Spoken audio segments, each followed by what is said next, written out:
Maddy Scott, a kind and generous 20-year-old hard-working young woman who, on May 27th, 2011, went on a weekend-long camping trip that she never returned from. What happened to her? Was she taken by a stranger? Or by someone she thought was a friend? Or did she leave by her own choice?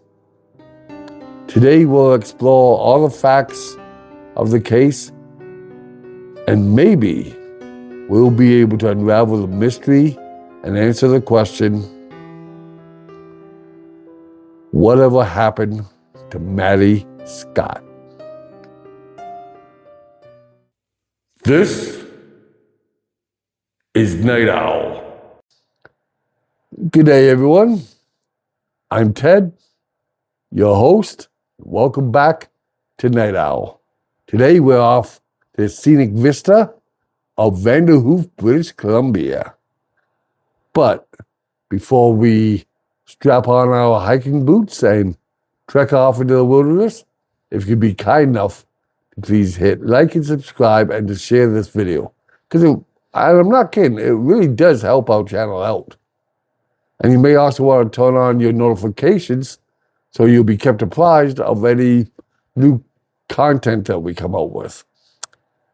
With that being said, let's get back to our case. Today, we're talking about Maddy Scott, described by most people as someone that was just as comfortable in a fancy, elaborate dress as she would be in work coveralls. She loved dirt biking, figure skating, horse riding, hockey, rugby, photography, and making amateur movies with her friends. She lived in this small little town in British Columbia called Vanderhoof. It had a population of like 5,000 people, which is still a bigger town than the one I live in. She worked as a heavy-duty mechanic along with her father at a logging company. And she was considered to be a very generous person that would always help out anyone in need. She was also described as having a free spirit and being really playful and would often do things on a spur of a moment. At the time of this case, she was 20 years of age.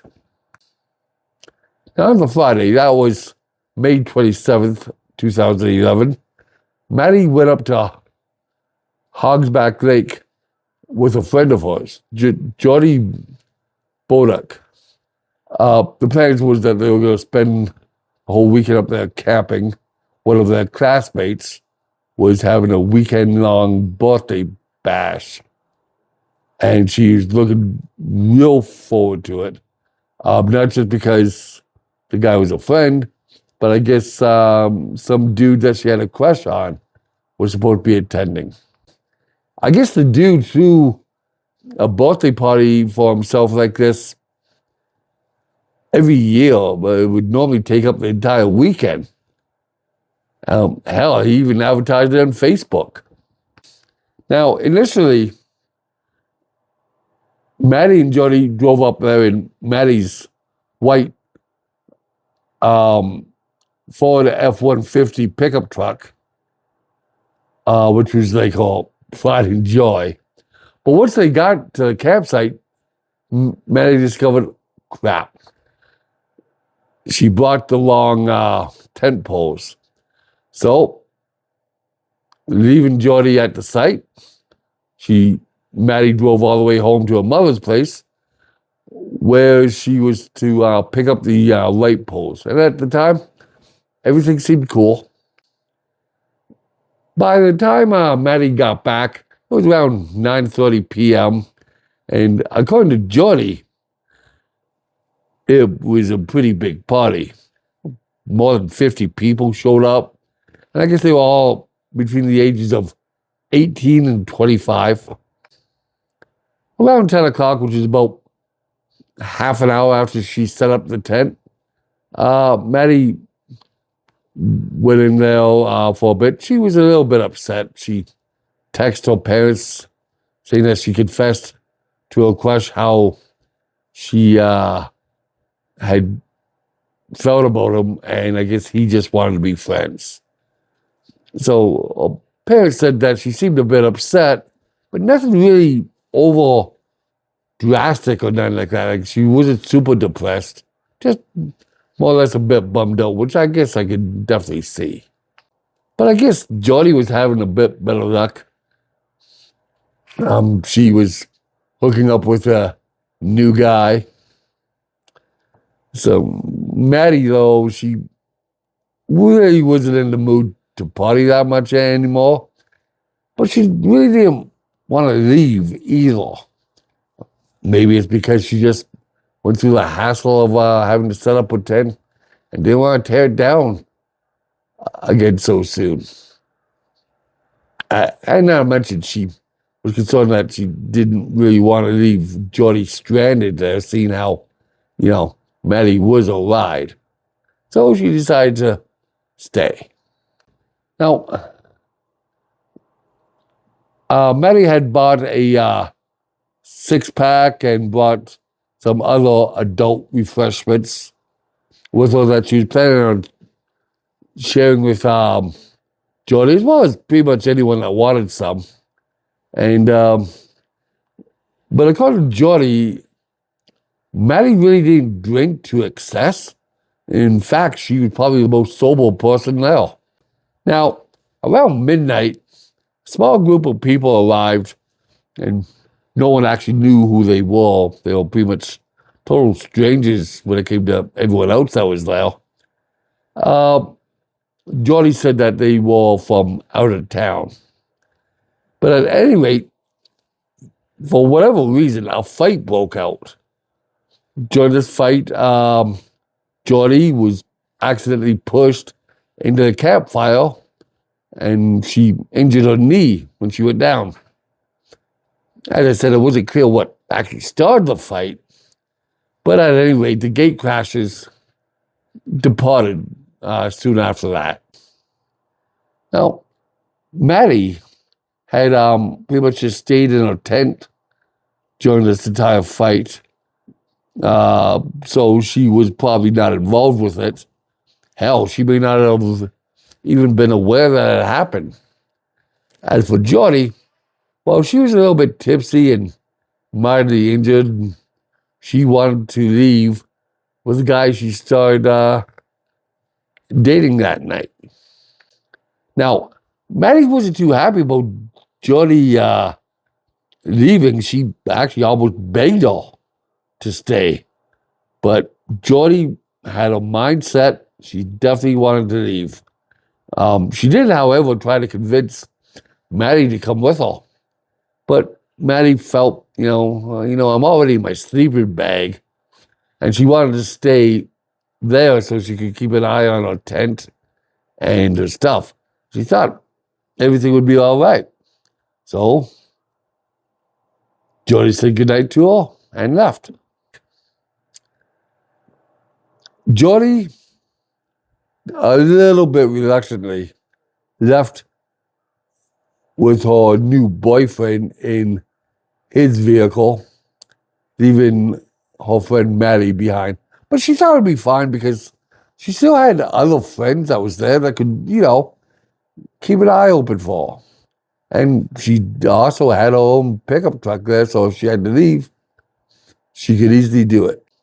Now, a lot of the party goers decided to leave, including a lot of them that was planning on staying there for the whole weekend camping. Chances are that whole fight thing that broke out probably spoiled their mood a bit, and they thought, nah, I'm just going home. A lot of them asked Maddy if she needed a ride or something, which she declined. Everyone said that she seemed fine. She didn't seem to be over intoxicated or in any kind of need for help at all. Now, as far as we know,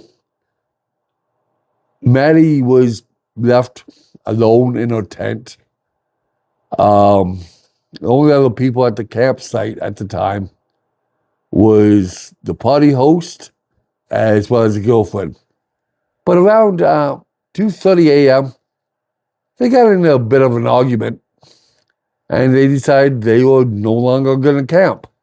They claimed that they did offer Maddy a ride home, but Maddy declined their kind offer.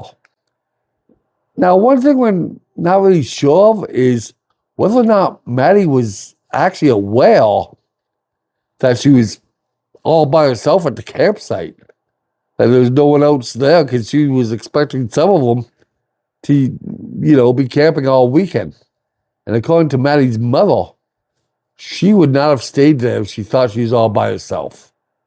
Now, allegedly, they believe that Maddy's phone continued to ping the nearby cell tower till around 8 o'clock in the morning. And at this time, either the battery had died or someone had shut it off manually. At any rate, at around 8:30 a.m., Jordy returned to pick up her stuff with her new boyfriend, and then she was supposed to go off to her own job. Now, when she arrived there, she said that Maddy's tent was unzipped.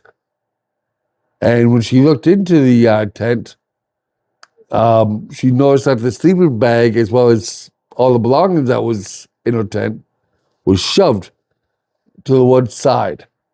But the weird thing was, Maddy wore these rings that had a lot of sentimental value to her, but they were just like spread out over on the grass. Now, seeing this, Jody was, kind of worried, but apparently she wasn't too suspicious by this. I think I would have been, but I guess she wasn't. But she didn't try to reach out to Maddy, by calling her phone or nothing like that. Now, later on, around 10:30, the party host returned to, help do with the whole cleanup thing. By this time, Maddy's tent was actually, according to him, allegedly zipped up. Now, this, most people feel, was probably done by Jordy. But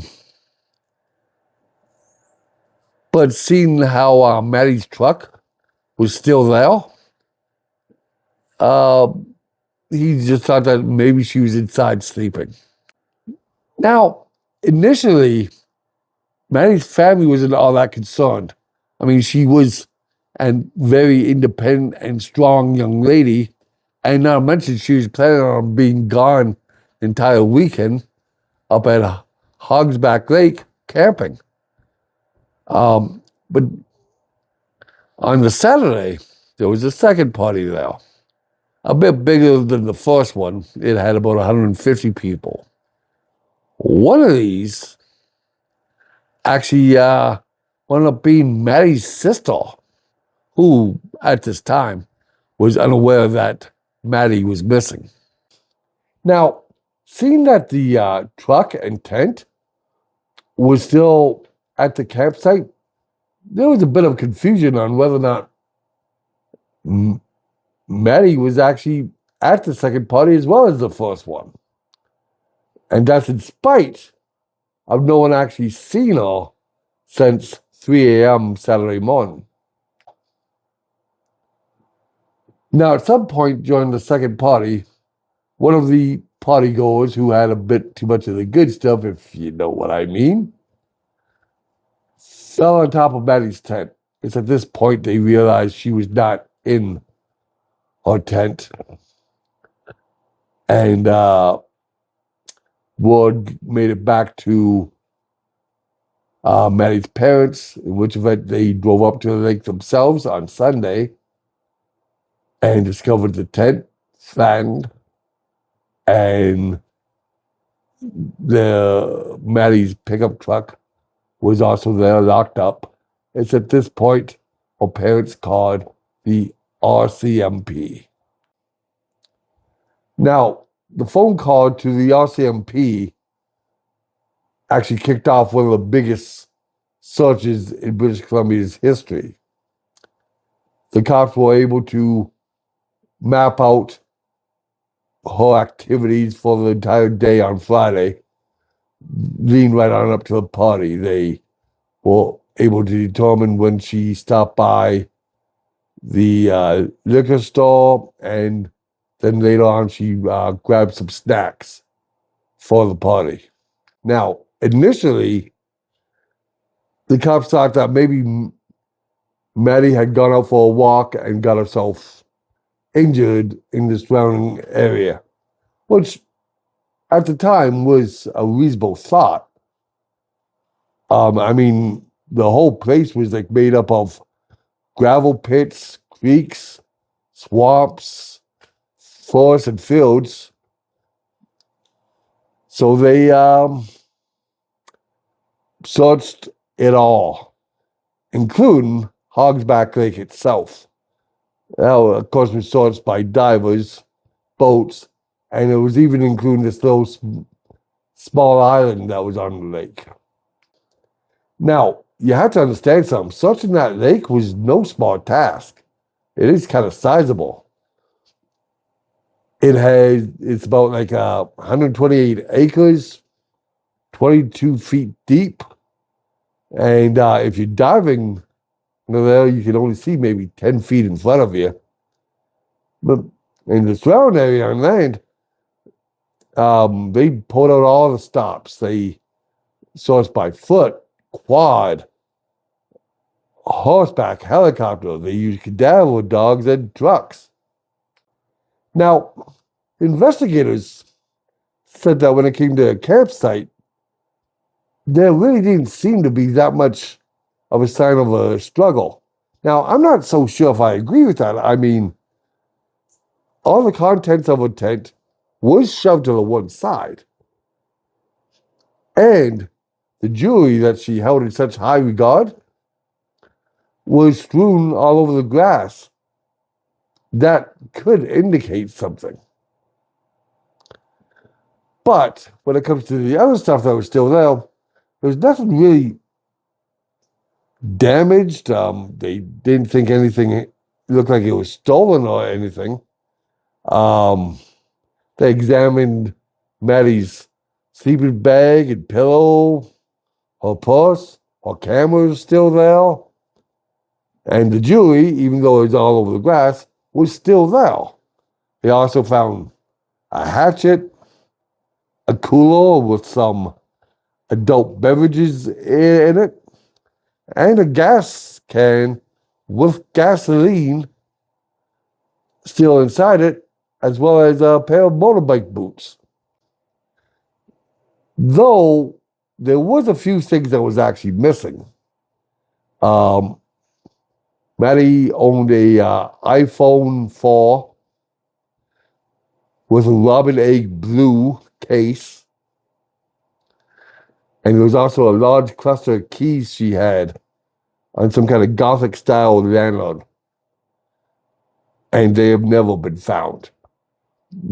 The cops pretty much assumed that she had them on her. Now, the cops, of course, did their best to interview everybody that was at the party, including the 150 that was at the second party. Jordy was actually sort of a person of interest for a moment. But they offered to give her a polygraph test, which she agreed to eagerly.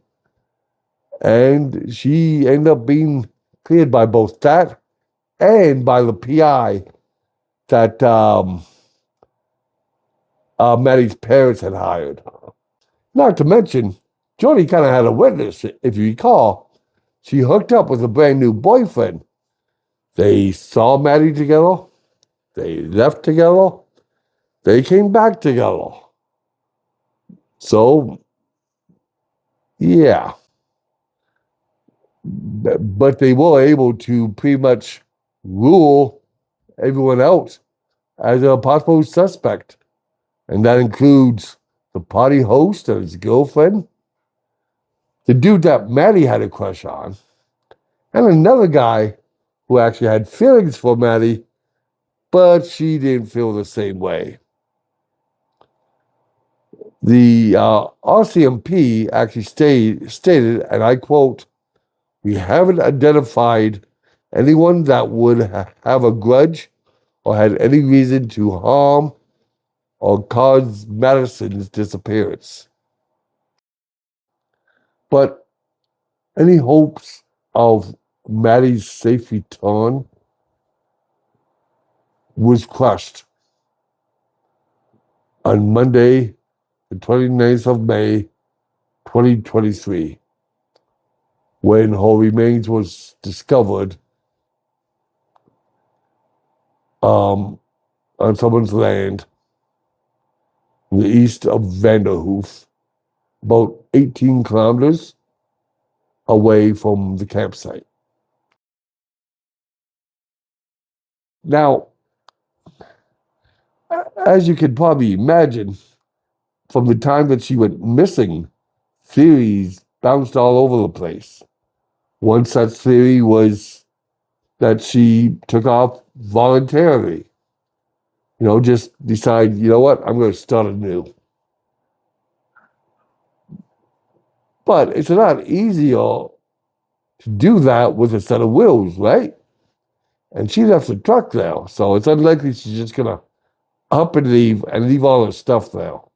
Try to start a new life with no cash, no truck, or anything. So, yeah, that's not a theory that anyone particularly got behind. Another theory revolves around the party itself. Some people had thought that maybe someone slipped something into a drink. Now, as far as we know, Maddy, she did not even touch, the devil's cabbage. So anything that someone would have slipped to her would have probably hit her a lot harder. In fact, the theory says that maybe she passed away because of it, and the rest of the partygoers helped cover it up instead of calling 911. Now, the problem is there was an awful lot of partygoers there. The more people that has a secret, the better chance of that secret being revealed pretty quickly. So I personally don't even think that's even a reasonable theory. And there's the theory that she may have passed away due to an accident, which, as we know now, her remains was found 18 kilometers away. So it's kind of unlikely that she had an accident that far away. Now, some witnesses did report that they saw a large cougar in the area, but there was no tracks or droppings, rips or blood, or pretty much any sign of any kind of animal activity.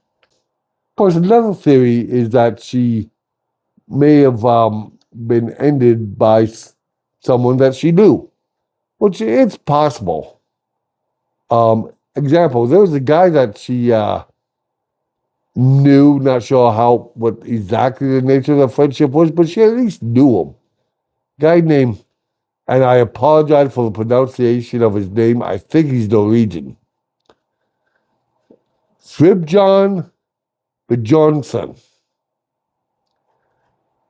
Now, shortly after she went missing, he allegedly had told a friend that he knew what happened to her. Now, the cops, of course, talked to him, and he took a polygraph test, which he passed. So he was pretty much cleared. I should point out, though, he kind of came to a grisly end himself a short time after she went missing. They found him, they found his head in an abandoned building. The two incidents, though, seem to have nothing whatsoever to do with one another. Now, the last theory that people were bouncing around was that maybe a perfect stranger had done it. And they say that it's unlikely for someone to be abducted by a stranger, or it's not, or at least it's not as common. But it's still a possibility. Keep in mind, there was those guys that showed up on Friday night that no one knew. Maybe they held a grudge over the fight. Came back to cause some trouble and found Maddy by herself. That's just, a theory. And don't forget, they advertised the party on Facebook.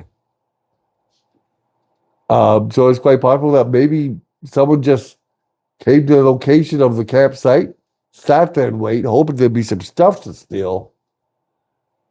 Finding Maddy eventually by herself, decided to use that opportunity to, do something. But once again, that's just a theory. Unfortunately, right now, that's all we got. Until we get a tip that could change all that. Maybe even from you. And if you have any information, then please do not keep it to yourself. Contact the Vanderhoof RCMP at 1-250-567-2222. Don't forget, the tip you give could take an open case and turn it into a solved case.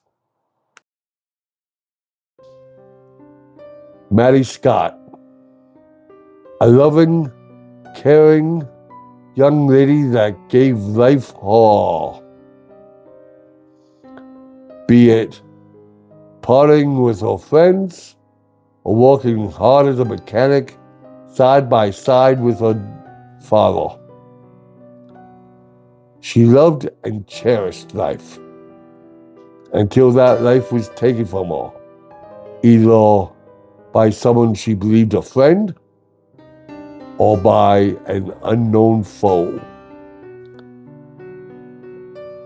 In Maddy's name, we have to continue searching for the truth until the day that we can provide Maddy with the justice she so truly deserves. But what do you think? Do you think it was done by a friend? Or do you think it was done by a foe? Do you think we'll ever find out? Just let me know what you think down in the comments. And as always, please remember to hit like and subscribe and to share this channel. It really does help us with those pesky algorithms. And you may want to turn on your notification so that you'll be kept apprised of any new content we come out with. Thanks for stopping by. And remember, be you good or be you wicked, everyone deserves justice. Good night.